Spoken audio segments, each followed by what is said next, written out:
Hoy vamos a hablar de un concepto. Sé que les llama la atención porque en las últimas semanas hemos venido hablando de la primera epístola de Juan, ¿recuerdan? La primera de Juan. Ya hemos venido analizándola versículo por versículo, pasaje por pasaje, y hemos estado aprendiendo toda una serie de cosas con respecto a esta carta en la cual Dios nos enseña mucho acerca del amor de Dios por nuestras vidas y la forma en la que tenemos que vivir amando a otros. El día de hoy vamos a hablar de un concepto sumamente importante, del que Dios nos habla mucho en su palabra y que puede hacer que tú y yo tengamos una vida muy diferente. Nuestro estudio se llama contentamiento. Comienza la Biblia diciendo en 1 Timoteo 6:6, pero de gran ganancia es la piedad acompañada de contentamiento. Déjame explicarte un poquito este versículo. Cuando la Biblia habla de piedad o habla de una conducta piadosa, habla de un tipo de vida en el que tú y yo vivimos conforme a los principios de la Escritura. La Biblia está llena de principios, llena de principios. Hay principios para que tú puedas aprender cómo manejar tu vida espiritual. Hay principios para que tú puedas manejar correctamente tu matrimonio, para que tú puedas manejar correctamente la paternidad o la maternidad, para que tú puedas saber cómo manejar tus amistades, para que tú sepas incluso cómo manejar tu negocio. Algún día estuvimos hablando sobre todo eso, por ejemplo, ¿no? Pero todos estos principios, que son muy extensos en la Biblia, no son útiles sino hasta que tú y yo tomamos cada uno de estos principios y lo apropiamos. Cuando tú y yo apropiamos un principio, entonces lo convertimos en una convicción. Las convicciones son las que hacen que tú y yo vivamos todos los días, ¿de acuerdo? Las convicciones son las que nos mueven a actuar de una determinada manera. Las convicciones no son otra cosa que principios apropiados. Cuando tú apropias los principios de la Escritura y se convierten en tus convicciones y empiezas a vivir conforme a ellos, entonces dice la Escritura que vives una vida piadosa, vives una vida de piedad, ¿de acuerdo? ¿Qué significa esto? Bueno, significa que vas conociendo poco a poco la Biblia y significa que la vas viviendo. Esa es la realidad. Hace muchos años, justo cuando tenía 19, recuerdo que empecé en un grupo más pequeño, en una casa. Y recuerdo que la persona que nos daba el estudio nos habló sobre la importancia de aprender algunos versículos de memoria. Nos dijo, la verdad es que esto es súper importante, les va a ayudar mucho en su vida. Es importante que tomen algún versículo que les llame la atención, que les guste, que consideren importante para ustedes y lo aprendan de memoria. El siguiente domingo... Algún versículo, yo levanté la mano. Me dijo, ¿cuál memorizaste? Le dije, Juan 11:35. Se me quedó viendo y me dijo, sí sabes que es el versículo más corto de la Biblia, ¿verdad? O sea, no te esforzaste mucho esta semana, francamente. Le dije, mira, no sé si sea el más corto o el más largo. Supongo que es el más corto porque simplemente dice Jesús lloró. Pero, sí, no hice un gran trabajo.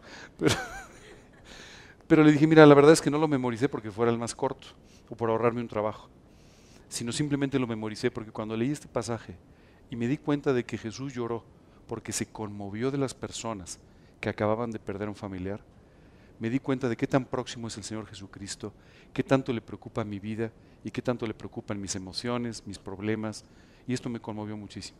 Es por eso que aprendí ese versículo. De paso fue muy corto, pero en realidad fue más bien por el impacto que esto tenía en mi vida. Quiero decirte que nunca se me ha olvidado ese versículo, y nunca se me ha olvidado lo que ese versículo significa para mi vida. Esto es lo que sucede cuando Dios va colocando convicciones. Tú empiezas a vivir conforme a ellas. Bueno, eso significa vivir una vida piadosa. Pero la Biblia aquí dice, qué bueno que tengas una vida piadosa. Qué bueno que conozcas mucho de la Biblia. Qué bueno que incluso vivas todos estos principios de la Biblia. Pero sería muy bueno que además acompañaras todo esto con contentamiento. Y cuando la Biblia nos habla de contentamiento, vamos a explicar un poco más hoy de qué se trata, pero estamos hablando probablemente de la actitud más importante que tú y yo podemos aprender. A ver, ayúdenme un poquito. ¿A quién se le ocurre que sea contentamiento? Están siempre gozosos. ¿No? Ahorita vamos a ver que no. Vivir en agradecimiento. Un poco, sí. No. No. Exactamente. Contentamiento es estar contento. Pero ahorita van a ver, y van a ver por qué es todo el gozo. Porque vamos a diferenciar qué es el gozo, qué es la alegría qué es la resignación y qué es el contentamiento. Porque son 4 cosas que aparentemente son similares, iguales o que están relacionadas, y no necesariamente es así. Déjame te explico lo primero, el gozo. Cuando la Biblia habla del gozo, el gozo es un fruto de haber recibido a Cristo en tu corazón. La Biblia dice que los frutos de volver a nacer espiritualmente, los frutos de tener esta relación personal con Dios, son, y ahorita vamos a describirlos. ¿A qué me refiero cuando hablo de esta relación personal con Dios? Jesucristo se hizo un hombre, Dios mismo, se hizo un hombre y murió en la cruz del Calvario para pagar ahí clavado por cada uno de los pecados que tú y yo cometimos. Cuando tú y yo tomamos este sacrificio, lo apropiamos, lo hacemos nuestro, y le pedimos a Cristo que limpie nuestra vida con su sangre, que nos perdone por nuestros pecados, que nos salve del pago de nuestros pecados y que tome el control de nuestra vida, literalmente Dios entra a nuestro corazón y empieza a transformar nuestra existencia para darnos una relación personal con Él que dura no solamente esta vida, sino también toda la eternidad. Esta relación extraordinaria con Dios no proviene de nuestra religión, no proviene de nuestra filosofía, no proviene de nuestras buenas obras, no proviene ni siquiera de nuestras buenas ideas. Recuerdo que una vez estaba platicando con alguien de esto y me dijo, bueno, lo que pasa es que yo tengo una buena relación con Dios. ¿En serio? Sí. ¿Y por qué sabes eso? Porque yo así lo creo. Y solo te quiero explicar una cosa. Cuando una persona tiene una amistad con otra, los dos tienen que estar de acuerdo en que son amigos, ¿verdad? Sí. ¿Te has interesado por saber qué le importa a Dios? ¿Qué le preocupa a Dios? Bueno, no, la verdad que no, pero yo creo que debe estar de acuerdo conmigo.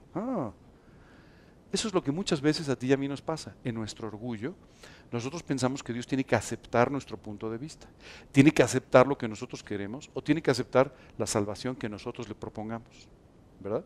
Dios, seguro tú vas a estar muy contento con que yo haga estas cosas que yo considero que son adecuadas. Pero lo que Dios nos dice en la Escritura es que Jesucristo pagó para que tú y yo no tengamos que pagar. Él nos proveyó de la solución necesaria para que nuestra vida sea transformada, no solamente por esta vida, pero también por la eternidad.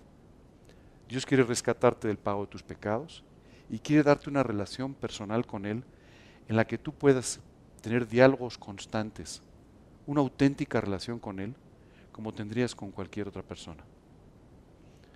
Recuerdo que al explicarlo eso a esa persona me dijo, a ver, pero espérame, no entiendo nada. O sea, si yo le hablo a Dios, ¿Él me va a contestar? Sí, por supuesto, es una relación. Por supuesto, Él va a cuidar de tu vida y va a responder tus oraciones. ¿Qué sucede cuando tú y yo invitamos a Jesucristo a nuestro corazón? La Biblia dice que junto con la presencia física de Jesucristo en nuestra vida, tú y yo recibimos también la presencia del Espíritu Santo, el Espíritu de Dios. Y el Espíritu Santo, dice la Escritura, que trae ciertos frutos a nuestra vida. Dice más, los frutos del Espíritu son amor, gozo. Fíjate, vamos a ir leyendo, vamos a ir diciéndolos poco a poco nada más para que entendamos. Ninguno de estos es humano. Amor, gozo, paz, seguro que no, paciencia, benignidad. Benignidad significa pensar siempre bien, o sea, no. Bondad significa actuar siempre bien. Fe, mansedumbre y templanza. O sea, no son cosas muy humanas, ¿verdad? Son frutos o consecuencias de nuestra relación personal con Dios. Son los frutos del Espíritu Santo. Entonces, cuando tú y yo hablamos del gozo, esto es un fruto que tú y yo recibimos como consecuencia de nuestra relación con Dios. Mucho cuidado, muchas veces pensamos que el gozo es la alegría. No, tú puedes estar gozoso y triste, porque el gozo no es una emoción. El gozo es una sensación de satisfacción que te permite entender que todo lo que estás viviendo está controlado por Dios y tú puedes, independientemente de lo que pase, disfrutar tu vida a pesar de los momentos que estás viviendo. Eso es el gozo. Y el gozo no depende de ti, depende de tu relación con Dios. Si tú buscas al Señor con todo tu corazón, vas a vivir con gozo. Es una consecuencia. ¿Vamos bien? Okay. Alegría. La alegría simplemente es un estado de ánimo, es una emoción. A veces estamos alegres, a veces no lo estamos, ¿cierto? Hay días que estás muy alegre y días que no estás tan alegre. Es más, hay minutos que estás muy alegre y minutos después que ya no lo estás tanto, ¿verdad? Es una emoción. Y como todas las emociones, son cambiantes. ¿no? A veces estamos muy bien, a veces no tan bien. Así es. ¿Quién de ustedes quisiera vivir siempre con alegría? Todos seguramente, pero necesitamos momentos en los que no la tengamos. Y por otro lado hay momentos en los que efectivamente vamos a tener tristezas o vamos a tener otro tipo de emociones. Es parte de la vida, ¿cierto? Y no es malo, ni es bueno siempre estar con alegría. La alegría simplemente es una emoción, ¿de acuerdo? La resignación, esta les voy a suplicar que la tachen, la borren para siempre. La palabra resignación nunca la vas a encontrar en la Biblia. Alegría sí, gozo seguro, contentamiento mucho. Resignación jamás la vas a encontrar en la Biblia. ¿Sabes qué es la resignación? La falsificación religiosa del contentamiento. ¿A qué me refiero con esto? La resignación es cuando tú aceptas una situación que no puedes cambiar, con la que no estás de acuerdo.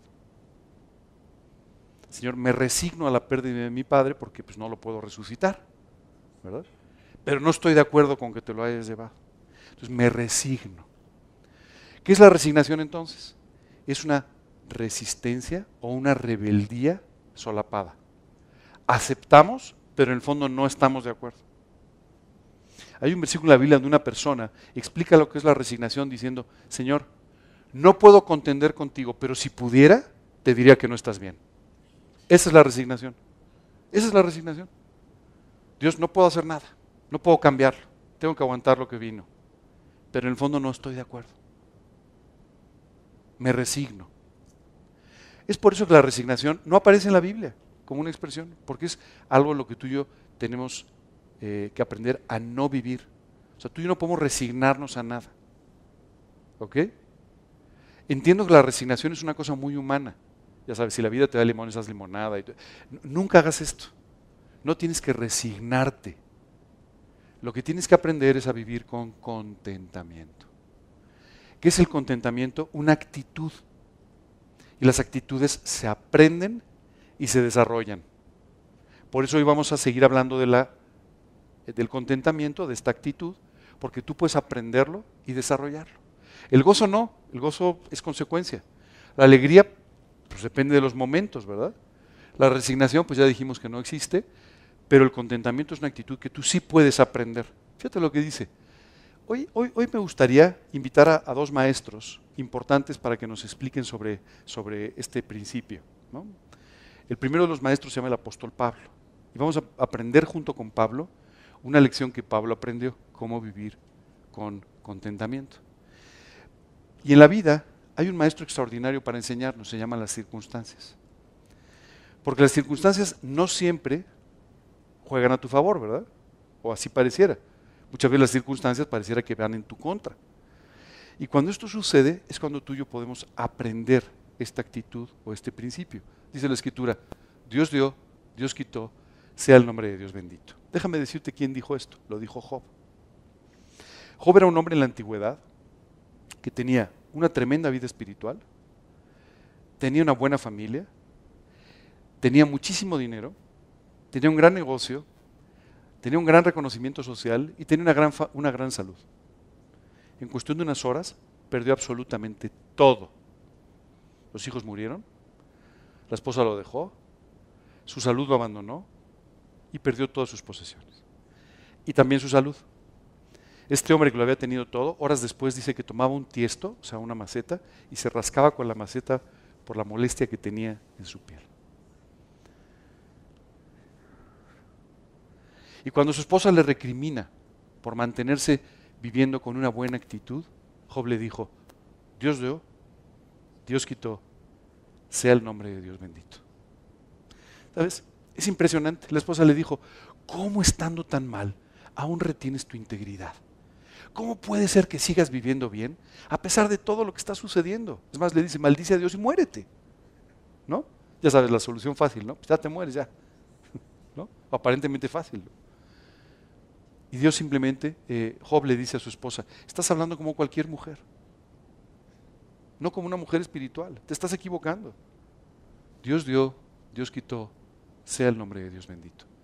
Tú y yo tenemos que aprender esto, no solamente por las cuestiones materiales, porque ¿sabes qué es extraordinario?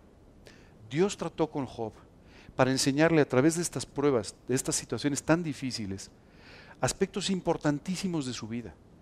Y cuando Job aprende todo esto, ¿sabes qué hizo Dios? Dice la Biblia que no solo le regresó lo que tenía, sino le multiplicó todo lo que tenía. Es importante que tú y yo entendamos una cosa. A veces en las pruebas, nuestra fe es puesta a prueba. A veces en las pruebas, nuestras convicciones son puestas a prueba.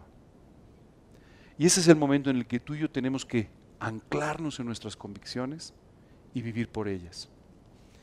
Es un versículo de la Biblia. Dios es bueno y su misericordia es para siempre. Cuando tú y yo entramos en las pruebas, en estos huracanes de pruebas, muchas veces nos olvidan estas dos cosas. O empezamos a ponerlas en duda. ¿Será que Dios sí es bueno? ¿Será que Dios de verdad va a extender su misericordia para siempre en mi vida? Este es el momento en el que tú y yo tenemos que afirmarnos, tenemos que asirnos de la verdad y vivir conforme a estas convicciones que Dios ha ido poniendo en nuestra vida. ¿Sabes? Es extraordinario. En el caso de Job, Dios dio, Dios quitó y Dios volvió a dar. Hace años recuerdo que mi esposo y yo fuimos víctimas de un asalto.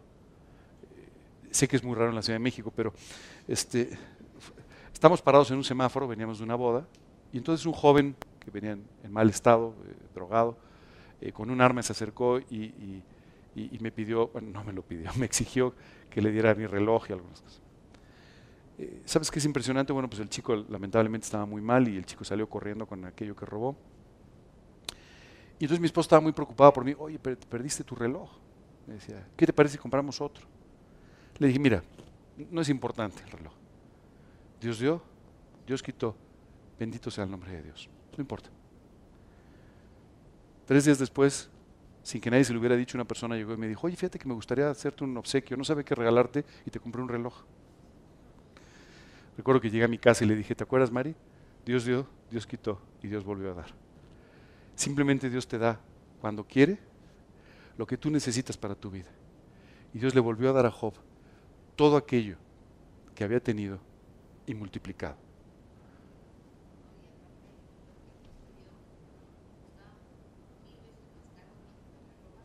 No sé si 1000 veces, pero muchas veces. Sí. Por eso ahora me pongo relojes de plástico, porque si me los roban, Dios me... No es cierto.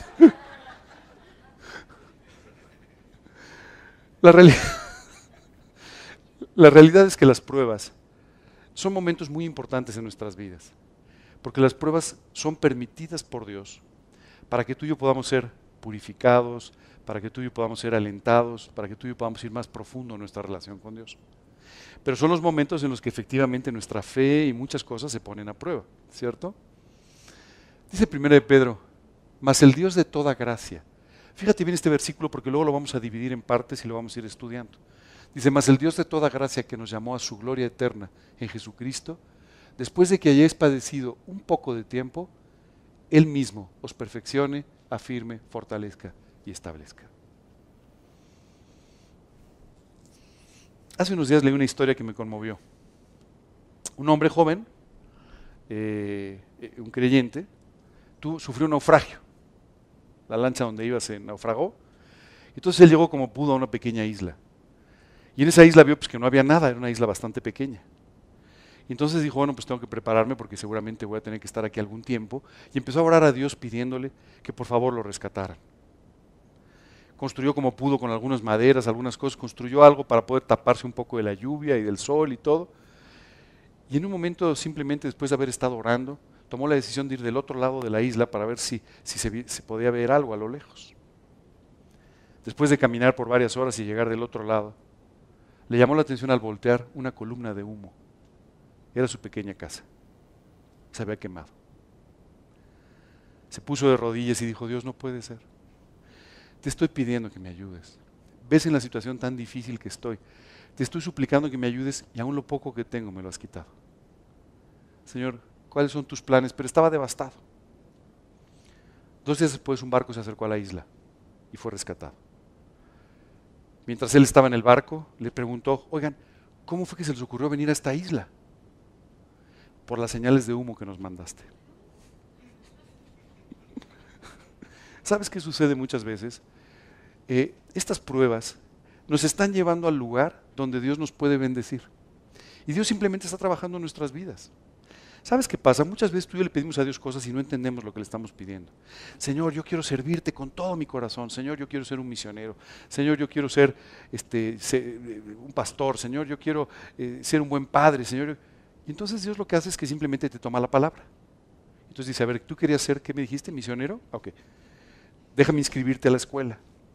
Tú tienes que aprender paciencia 1, ¿no? Humildad 2, ¿verdad? Pero claro, tú y yo no sabíamos eso. Tú y yo simplemente le pedimos a Dios, pero no nos dimos cuenta de lo que Dios tenía que hacer para cumplir, dice la Escritura, el fin que esperamos, llevarnos al fin que esperamos. Y entonces simplemente, pues, Dios nos da la bienvenida a su universidad, en la cual a través de las pruebas empieza a trabajar en nuestra vida para hacer exactamente lo que tú y yo necesitamos, lo que tú y yo queremos. ¿Tú quieres ser feliz? Ok. Humildad 1, falta de egoísmo 2, aprender el principio de dar, ¿verdad? Y todas esas materias del currículum son aquellas en las que Dios va a ir trabajando para convertirte en la persona que necesitas ser para poder cumplir aquello que anhelas. A veces no nos damos cuenta, pero la choza ardiendo es exactamente lo necesario para darte el fin que tú esperas. La semana pasada yo hice un viaje para una cuestión de negocios y recuerdo que estaba en el aeropuerto todavía y recibí una llamada de mi esposa. Me dijo, ¿cómo te fue? Y le dije, muy bien y muy mal. Me dijo, no, pero si ya no te entiendo nada. ¿Cómo te puede ir muy bien y muy mal? Le dije, se quemó una choza. ¿Cómo? Acabamos de platicar de este ejemplo. Le dije, sí. Finalmente, todas las cosas que Dios permite en tu vida, aun aquellas que parecieran que no son en tu beneficio, Dios las está permitiendo para tu bien. Dice la Escritura. Y sabemos que a los que aman a Dios, todas las cosas les ayudan a bien. Esto es, a los que conforme a su propósito son llamados. Tú y yo tenemos que confiar en esto. Y en lugar de andar viendo lo que puede ser bueno, lo que puede no ser bueno, lo que nos puede convenir, lo que no nos puede convenir, tú y yo tenemos que dar gracias en todo, confiando en que todas las cosas nos ayudan a bien. Dios está trabajando de una forma extraordinaria y de eso se trata el contentamiento. El contentamiento se trata de que tú y yo aprendamos a vivir dando gracias y siempre contentos sabiendo que Dios tiene un plan extraordinario a través de lo que está permitiendo para llevarnos al fin que esperamos. Resultó muy quemadito, ¿verdad? Bueno, no encontré la foto real, entonces pues, Vamos a ver entonces la primera parte del versículo. El versículo comienza diciendo, mas el Dios de toda gracia, que nos llamó a su gloria eterna en Jesucristo. Cuando Dios nos habla de la gracia, nos habla exactamente de lo que tú y yo necesitamos. Dice la Escritura que tú y yo hemos sido salvados por gracia. O sea, simplemente porque Dios derramó su gracia en tu vida, no porque te lo merezcas, ¿verdad? Simplemente Dios hace los cambios que quiere hacer en tu vida por gracia. Y todo lo que nos da, todo lo que nos regala es básicamente por gracia. Y comienza diciendo, el Dios de toda gracia, de toda la gracia que necesitas, de toda la gracia que quiere derramar en tu vida, el que nos llamó a su gloria eterna en Jesucristo. Y nos recuerda que el primer acto de gracia que Dios tuvo para ti y para mí fue el ofrecernos la salvación a través del Señor Jesucristo. Cuando tú y yo invitamos a Cristo a nuestro corazón, no lo hicimos porque nos lo merecíamos. Jesús no fue a la cruz por los que se lo merecían, si no, no hubiera ido. Jesús fue a la cruz por cada uno de nosotros, aunque no nos lo merecíamos. Pero Él simplemente nos regaló la salvación por gracia. Y continúa diciendo, después de que hayáis padecido por un poco de tiempo. Mira, quiero dedicar unos minutos a hablar de este tema porque muchas veces pareciera que un creyente no tiene por qué padecer. Hace algunos años, recuerdo que un amigo, su papá, el papá de un amigo falleció. Fuimos al velorio y fuimos varios amigos con él. Cuando salimos de ahí, uno de ellos me preguntó, ¿qué te pareció? ¿Cómo viste a Raúl? Bueno, pues bien, le dije, pues bien. No, yo no. Yo no lo vi bien porque está triste. Sí, le dije, no sé si te enteraste que falleció su papá. O sea, no sé si te avisaron cuando veníamos. O sea, sí, claro que está triste. Es más, me preocuparía mucho ver que no estuviera triste, ¿cierto? Claro que está triste, claro que está pasando un mal rato, pero yo lo vi con paz, yo lo vi con gozo, simplemente pasando por una situación difícil. Muchas veces los creyentes pensamos que tenemos que pasar por las pruebas y que no vamos a sufrir. No, vamos a padecer muchas veces, vamos a sufrir muchas veces, vamos a pasar por cosas que no nos gustan, que no nos gustarían. Son pruebas, ¿cierto? Pero dice la Escritura, después de que hayáis padecido un poco de tiempo.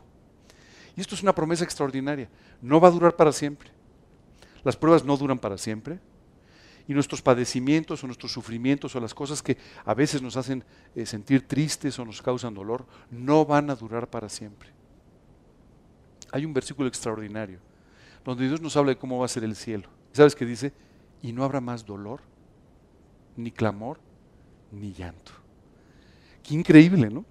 Vamos a vivir en un lugar donde ya no va a haber padecimientos, donde tú y yo no vamos a padecer ninguna tristeza ni vamos a padecer ningún otro problema, pero mientras vivamos en esta vida, habrá momentos en los que tú y yo vamos a sufrir. Así es, ¿cierto? Pero tu esperanza y la mía es que solamente es por un poco de tiempo. Si alguien te dice que no es así, te está engañando. Esto es muy importante. Hace algunos años me acuerdo que yo daba unas pláticas en otro hotel y en el salón de al lado se reunía el grupo de los optimistas. Así se llama la institución, ¿no? Entonces escuchabas yuppies todo el tiempo. Era muy simpático, de repente, ¡guau! Y escuchabas así muchos yuppies, todo. Salían todos así, ¿no? Brincando. Y bueno, pues está muy bien, ¿verdad? Eran optimistas. Pero ¿sabes qué es increíble? Muchas veces tú y yo lo que tratamos es de evitar en la vida aquellas cosas que nos causan dolor o que son un padecimiento. No las podemos evitar. Y no importa que veamos el vaso medio lleno, de todos modos nos van a doler. Lo importante aquí es que tú y yo entendamos que Dios está atrás de todas estas cosas y que Dios tiene un plan extraordinario a través de permitir lo que está permitiendo para tu vida y para la de los demás. Es por eso que comentaba que esta verdad espiritual va un poco más allá todavía del optimismo, porque tú y yo podemos enfrentar la vida con optimismo, pero de todos modos va a haber ciertas situaciones que nos van a causar dolor. Y lo que Dios quiere es que entendamos que esto es por un poco de tiempo. Dios tiene un propósito permitiéndolo y dice, Él mismo, cuando tú y yo pasamos por las pruebas, dice, Él mismo os perfeccione, afirme, fortalezca y establezca. ¿Qué es lo que Dios quiere hacer a través de las pruebas? ¿Qué es lo que Dios quiere hacer cuando permite que tú y yo pasemos por pruebas? Lo primero, perfeccionarnos. Lo primero es quitando todas estas escorias que hay en nuestra vida, todas estas cosas que no permiten que tu vida pueda brillar. Y tenemos tantas cosas pegadas, tenemos tantos prejuicios, tenemos tanto egoísmo, tenemos tantas ideas equivocadas, tantas cosas que tienen que ser limpiadas, tantas malas actitudes, ¿no? Es increíble, pero muchas veces tú y yo nos vemos en el espejo y decimos, no sé cómo te soportas, eres un complejo de malas actitudes, ¿verdad? Todo un compendio de malas actitudes. Todo eso Dios quiere irlo quitando, limpiando. El otro día una persona me decía, ¿sabes qué? Estoy muy molesto porque cada vez que trato con esta persona choco. No sé cómo resolverlo. Le dije, mira, la Biblia dice, hierro con hierro se aguza. O sea, los dos se están afilando. Dios les está sacando filo a los dos al permitir que tengan que tratar todos los días. Y mientras tú entiendas esto, vas a sufrir. Cuando entiendas esto, le vas a dar gracias a Dios por haberte puesto cerca a una persona tan parecida a ti y con la que Dios te está perfeccionando, ¿cierto? Y así son las pruebas. Las pruebas son diseñadas por Dios para perfeccionar tu vida. Y todavía más dice para afirmarte. ¿Sabes? Es muy fácil tener fe cuando tienes la vida resuelta, la alacena llena y ningún problema en perspectiva. Es muy fácil tener fe. Pero no es tan fácil tener fe cuando alguna de estas cosas no están cumpliéndose en tu vida. Ese es el momento en el que tienes que aprender a confiar. Y ese es el momento en el que tú y yo somos afirmados en las promesas de Dios, afirmados en nuestra confianza, afirmados en nuestra fe. Y ese es el momento en el que nuestras convicciones, como anclas de un barco, se afirman al piso para no permitir que las tormentas de la vida nos lleven de un lado para el otro. Dice la Escritura también que nos va a fortalecer. ¿Sabes? Todos nos sentimos muy fuertes hasta que dejamos de serlo. Una vez Pablo tuvo una conversación muy interesante con Jesús. Pablo era un hombre muy impulsivo, ¿no? Ya sabes, de estas personas echadas para adelante siempre, ¿no? ¿Quién va? Yo. Él siempre hablaba, él siempre era el primero. Era un hombre muy impulsivo, ¿no? Y un día Jesús hablando con él le dijo, hoy eres joven, haces lo que quieres y vas donde quieres, pero llegará el día en que alguien más tenga que ceñirte y te lleve donde tú no quieras ir. Algún día se te va a acabar la fuerza, Pedro. Y cuando tu fuerza se termine, solamente tendrás la fuerza de Dios para poder hacer las cosas. El apóstol Pablo, nuestro maestro del día de hoy, les dijo a los filipenses: todo lo puedo en Cristo que me fortalece. Él había aprendido que toda su fortaleza provenía solamente de Dios, de nada más. Y muchas veces Dios permite pruebas en tu vida para que entendamos que ni tú ni yo somos fuertes, sino más bien Él nos fortalece. Decía el apóstol Pablo, y entonces he aprendido a gloriarme de mis debilidades, decía, porque cuando soy débil, entonces soy fuerte. Y establezca. Dios quiere formar y establecer un testimonio en tu vida. Dios quiere formar un legado en tu vida que trascienda tu vida y otras generaciones. Eso es exactamente lo que quiere hacer. Establecer un testimonio que la gente pueda ver y que pueda alentar a otros a establecer su fe en las promesas de Dios. Justamente el apóstol Pablo nos cuenta aquí una revelación muy personal. Porque casi siempre cuando tú y yo escuchamos a Pablo o escuchamos a alguno de los personajes de la Biblia, siempre decimos, bueno, pues ellos ya como que nacieron aprendidos, ¿no? Como que ellos ya se sabían todo, ¿no? Y aquí simplemente Pablo nos dice, no, yo tuve que aprender el contentamiento porque no lo conocía.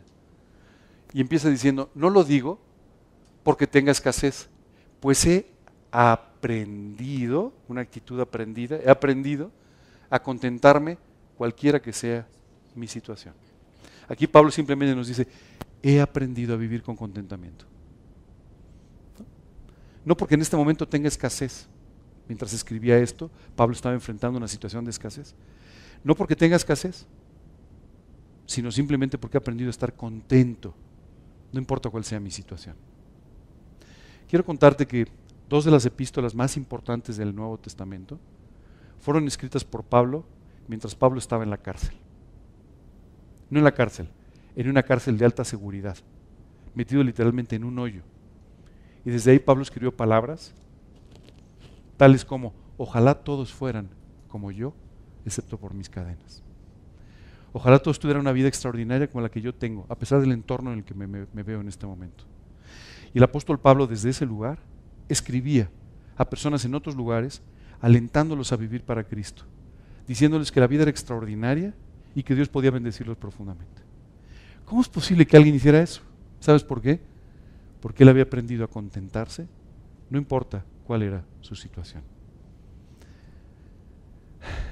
Hay un pasaje de la Biblia que siempre me ha impresionado mucho. Hubo un momento en el que Jesús, en el Evangelio, manda a sus discípulos en una barca que se adelanten en la noche, ¿no? Les dice que después los va a alcanzar. Y Jesús se acerca a la barca a medianoche, caminando sobre el agua.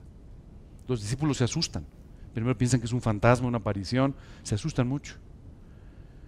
Y entonces cuando finalmente lo identifican, Pedro le dice, Jesús, si eres tú, dime que camine sobre el agua y lo haré. Ya sabes, Pedro siempre era, o sea, no fue otro discípulo, era Pedro. Pedro era el echado para adelante, ¿verdad? Y entonces Jesús le dice, pues que baje la barca y camine. Y Pedro empieza a caminar sobre el agua. ¿Te parece normal caminar sobre el agua? ¿Has visto a alguien caminando sobre el agua? No es natural, ¿cierto? Y Pedro primero obedeció la orden de Jesús, se bajó de la barca, empezó a caminar sobre el agua, pero de repente su mente empezó a decir, oye, esto no es normal.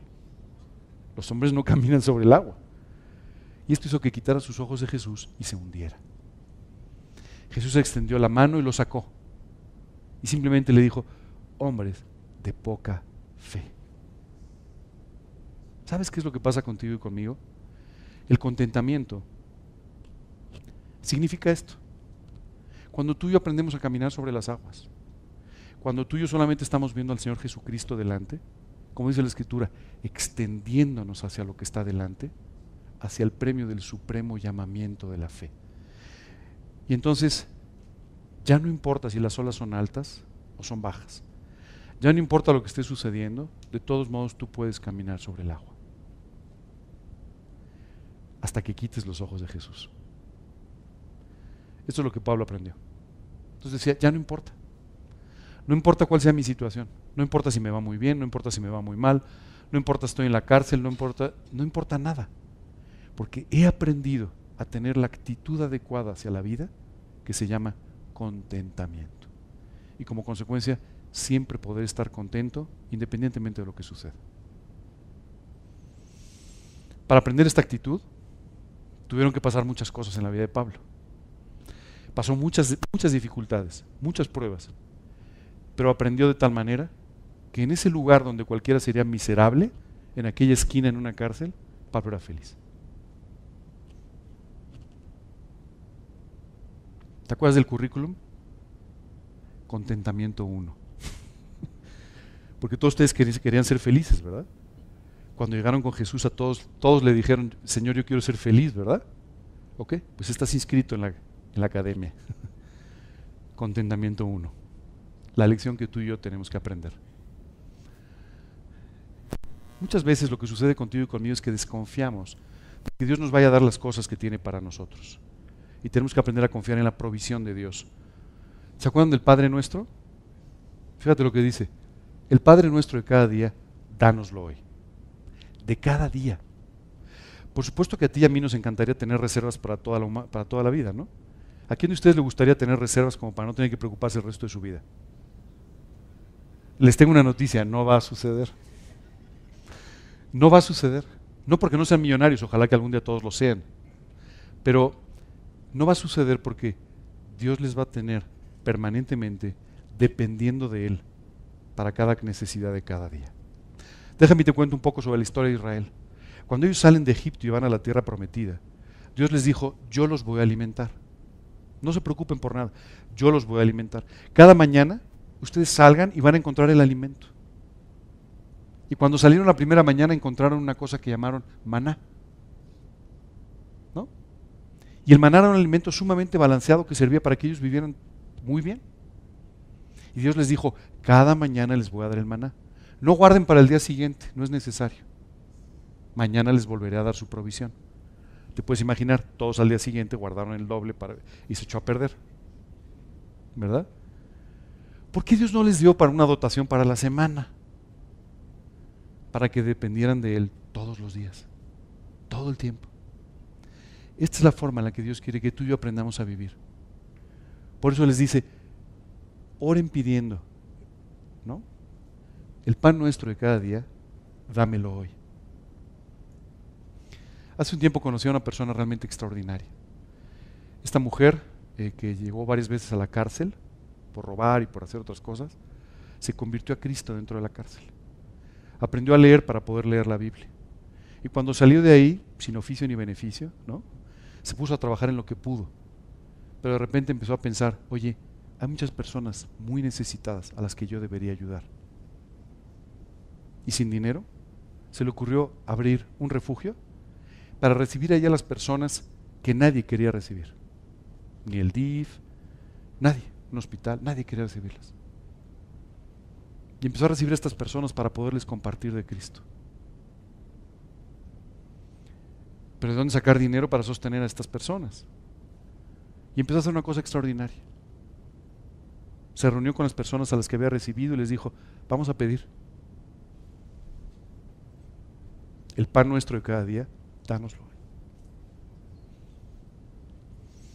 Hoy en día hay más de 150 personas que están sostenidos por esta mujer.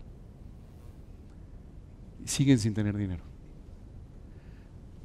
Como hicieron desde un principio, todas las mañanas, oran pidiéndole a Dios que les dé el pan de ese día. Nunca ha faltado.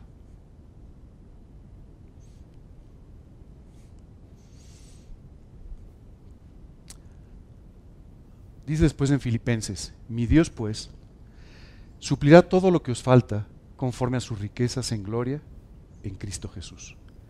¿Sabes qué es lo que pasa? Nuestra infelicidad normalmente viene de que estamos más preocupados por lo que nos falta que por lo que recibimos. En lugar de dar gracias por lo que tenemos, nos quejamos por lo que nos falta. Y es por eso que somos tan infelices. Dios quiere enseñarnos que tenemos que confiar en que nuestro Dios nos va a dar conforme a sus riquezas, dice además, en gloria en Cristo Jesús. Es decir, cada vez que te dé, además va a ser en gloria. Y después dice el libro de Hebreos, sean vuestras costumbres sin avaricia, contentos con lo que tenéis ahora, porque Él dijo, no te desampararé y no te dejaré. ¿No te gustaría tener un seguro? Ya sabes, como los seguros de vida, es un seguro donde diga, no importa, cuando algo te falte yo te lo doy. ¿Te gustaría? Ya lo tienes. Y gracias a Dios no es GNP ni Mafre ni nada. Es el Señor Jesucristo diciéndote, no te voy a desamparar, no te voy a dejar, no te va a faltar nada.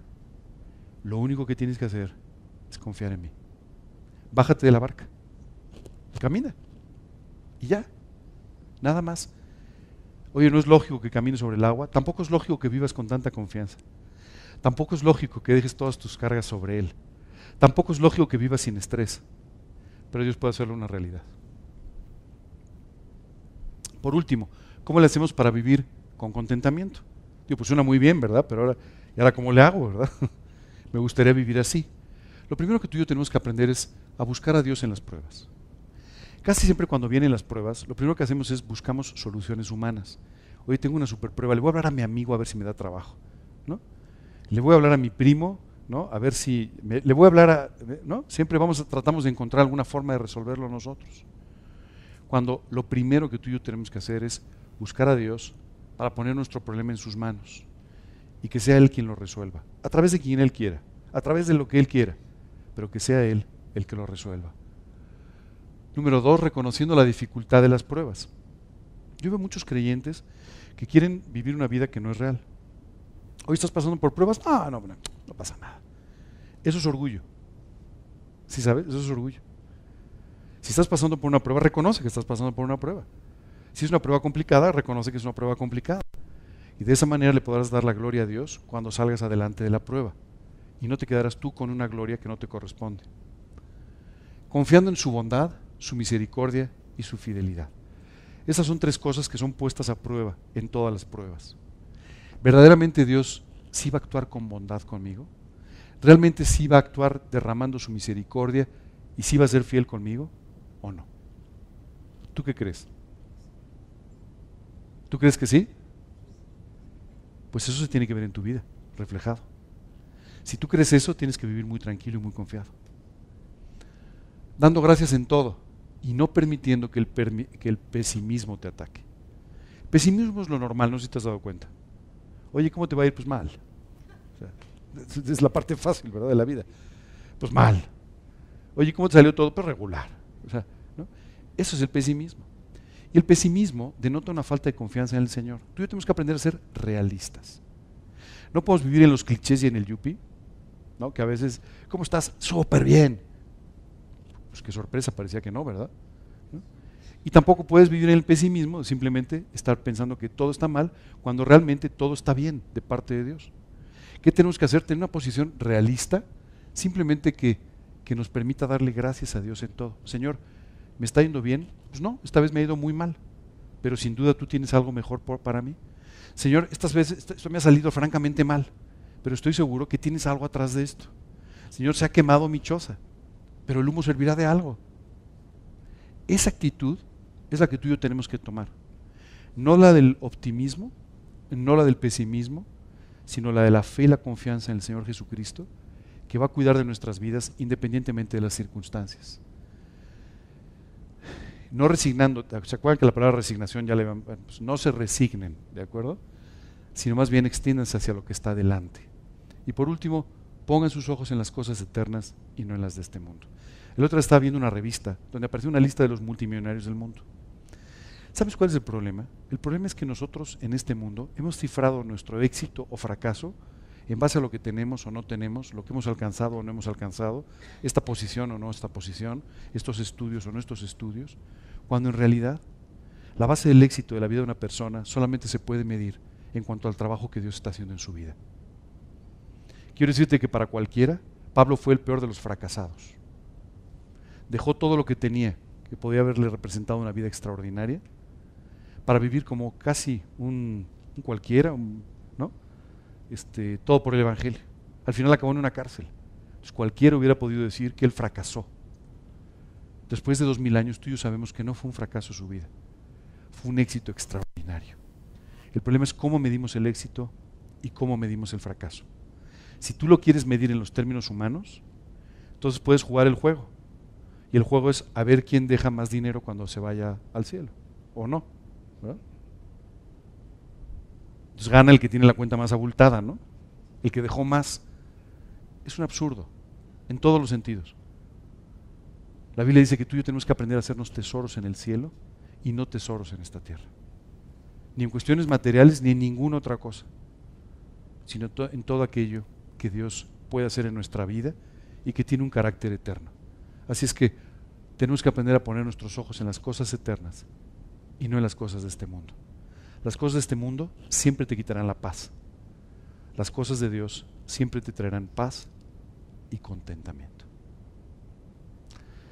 Aquí terminamos la plática del día de hoy. No sé, alguna pregunta, alguna duda. Señor, queremos darte muchas gracias por este día y gracias, Señor, por esta enseñanza preciosa que tú traes a nuestra vida. Gracias, Señor, porque tú nos quieres llevar a aprender esta actitud del contentamiento y de esta manera, Señor, a través de aprender esta actitud, que podamos ser realmente felices y vivir contentos independientemente de las pruebas o los problemas que tengamos que enfrentar en la vida. Te damos gracias por esto, Señor, y te pedimos que tú bendigas esta semana que comienza y que tú nos saques a la vida con una actitud completamente distinta, con una visión completamente distinta que nos permita disfrutar de ti y no, Señor, vivir quejándonos o vivir simplemente en desacuerdo con todas las cosas que suceden, sino pudiendo ver tu mano a través de cada una de ellas. Te damos gracias, Señor, y te pedimos todo esto en el nombre de Cristo Jesús. Amén.